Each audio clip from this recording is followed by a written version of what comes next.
బాబాయ్ పవన్ కళ్యాణ్, అబ్బాయి రామ్ చరణ్ కలిసి ఒకే వేదికపై కనిపించడం కొత్తేమీ కాదు. కానీ ఈ రోజు ఈ ఇద్దరు వేదికను పంచుకోబోయే game changer pre release event చాలా స్పెషల్ అనే చెప్పాలి. చివరగా బాబాయ్, అబ్బాయి కలిసి పిఠాపురం ఎన్నికల్లో ప్రచారం చేశారు.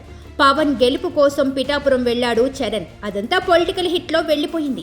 ఫైనల్ గా పవన్ గెలుపు కోసం ఎంతో కాలంగా ఎదురు చూస్తున్న అభిమానులకు జనసేన పార్టీ అఖండ విజయం ఆకాశాన్నంటే ఉత్సాహాన్నిచ్చింది. ఇక పవన్ కళ్యాణ్ అనే నేను అని పవర్ స్టార్ ప్రమాణ స్వీకారం నాడు యావత్ దేశం మారుమోగిపోయింది.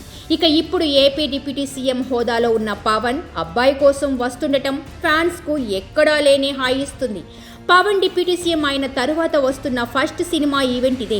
అది కూడా అబ్బాయి సినిమా కావడంతో ఈ రోజు రాజమండ్రిలో జరగనున్న ఈవెంట్ మామూలుగా ఉండదనే చెప్పాలి.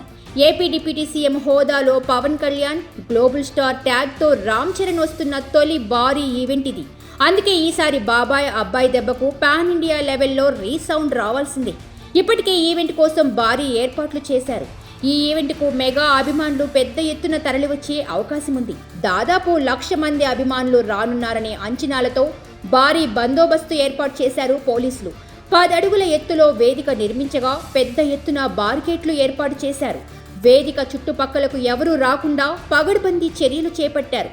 బందోబస్తులో 400 మంది పోలీస్ అధికారులు, 1,200 మంది పోలీస్ సిబ్బంది పాల్గొనున్నారు. గ్రౌండ్ సమీపంలో 20,000 వాహనాలు పట్టేలా 5 పార్కింగ్ ప్రదేశాలను గుర్తించారు. వేదిక ముందు బార్కెట్లు, హైమాక్స్ లైట్ల వద్ద అభిమానులు జాగ్రత్తగా ఉండాలని పోలీసులు హెచ్చరిస్తున్నారు.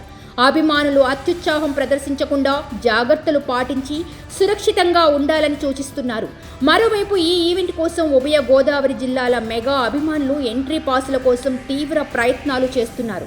మొత్తంగా ఈ ఈవెంట్ మాత్రం మెగా ఫ్యాన్స్కు చాలా స్పెషల్గా నిలవాల్సిందనే చెప్పాలి.